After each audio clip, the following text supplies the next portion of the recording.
everyone and welcome back to the channel. Today we're going to be doing a deck profile on Coalossal VMAX. This is a deck that I think is going to be, it might be a not A tier, not like one of the best decks, but it's probably going to be A tier below that. It is a very powerful deck and wins. It has a decent matchup against every single meta deck right now, except for Lucario and Mallow GX. And that's just because there's Amazentas and you don't really have a great counter to them. Also, they're just reducing so much damage and you're just healing it off.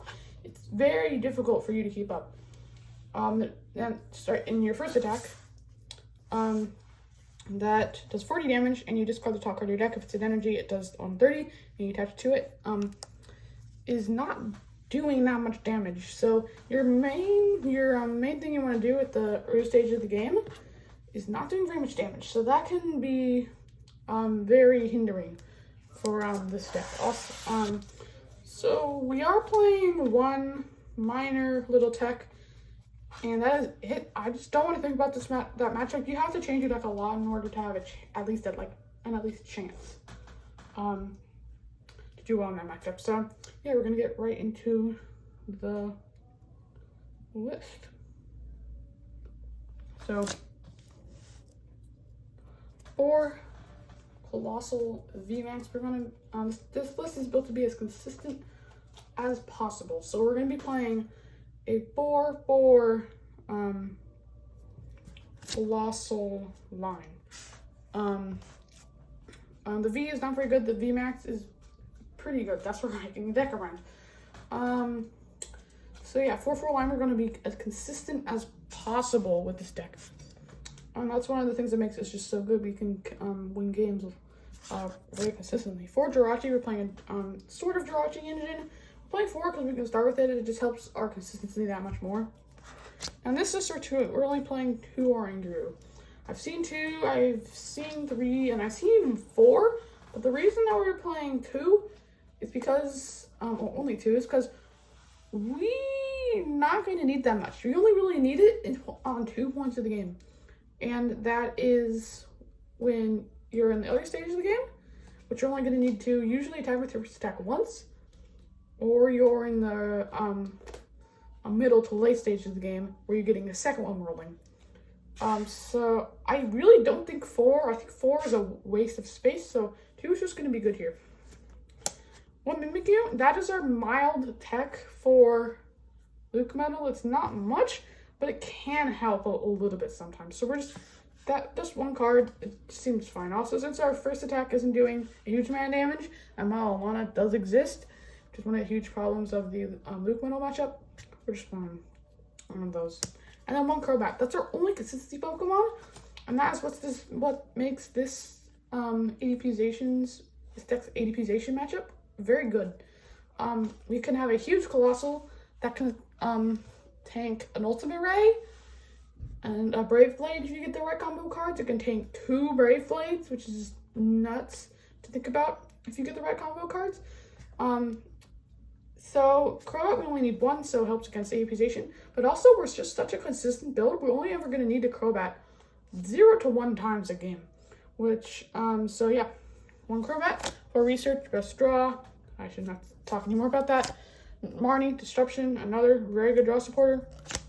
2 Boss's Orders. Now, I've seen people build this deck and they're like, oh yeah, we're going to play 3 Ray Catcher and 4 Boss's Orders. And we're just going to go Gust of Dene, Gust Crobat, Gust of Dene, or Crobat.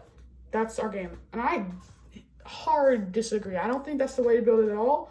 Our second attack, dealing 240 damage, is a respectable amount of damage.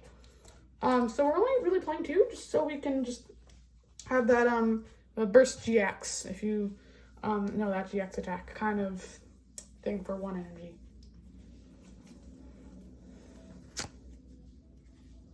Two copies of Mallow Lana, and we're a real tanky deck.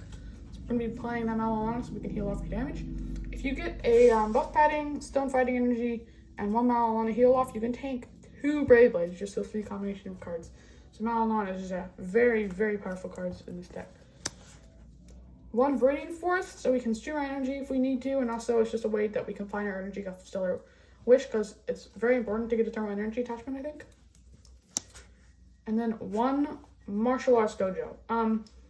So for behind prizes, for one energy, we can one-shot Tyrannus. Awesome. We can, I don't know what else 140 damage KOs. It KOs something. But Martial Arts Dojo is just, I think, really just for Tyrannus. So, oh yeah, also if you miss thermal energy attachment, if you put that in play and ADP Zacian doesn't counter it, you can two-shot their ADP for only an energy attachment once over 2 turns. If that makes any sense. For Quick Ball, we gotta play it. I shouldn't have to talk anymore about that one. For Communication, we're playing 16 Pokemon, I think it is. So also without any evolution search or direct Coalossal VMAX search, a card that basically just reads like evolution incense in this deck would basically just research your deck for Coalossal VMAX, put it in your hand. So that makes Pokemon Communication is our way of getting a Coalossal VMAX. Since we are playing 4, we're not always going to want in our hand, so we can calm it away. Next, for Switch, we're playing a Jirachi engine, kind of a little bit. You don't really spam Star Wishes all that much with this deck. Star Wish is just really for your first turn, so you can get your Quick Ball, your Viridian, or whatever you're needing. 3 Rotom Phone, since we already have 2 Guru. Rotom Phone is very good. It basically is like look at the top 5 cards of your deck and get one of them. If you have a Guru. Oh, and then along with our 3 Scoop Up Nets, which we can use to scoop up our Guru or scoop up our Jirachi to get out of the way. Makes it all that much better. Since we're not playing a huge amount of Gurus too, we can just Rotom Phone. A lot of times you just like Rotom Phone, get your VMAX that you need, and put your energy on top, evolve to your VMAX, and then there you go. Now, who buff padding? Since Coalossal VMAX has a retreat cost of 4, it makes us have 50 more HP. Great. We're just going to be a huge tank. 1 Great Catcher, another Gust Effect. It's very good. We are going to have, we're going to have the 4 Stone Fighting Energy and 1 Capture Energy. Capture Energy, it lets us search out our Guru. We can attach it to our Guru and search out our Coalossal. Capture Energy is just a really nice card, especially since Coalossal VMAX can use just Coalossal Energy for the discard the top card. That makes Capture Energy all that much better. Oh yeah, I forgot to talk about Stone Fighting. It makes the fighting Pokemon it's attached to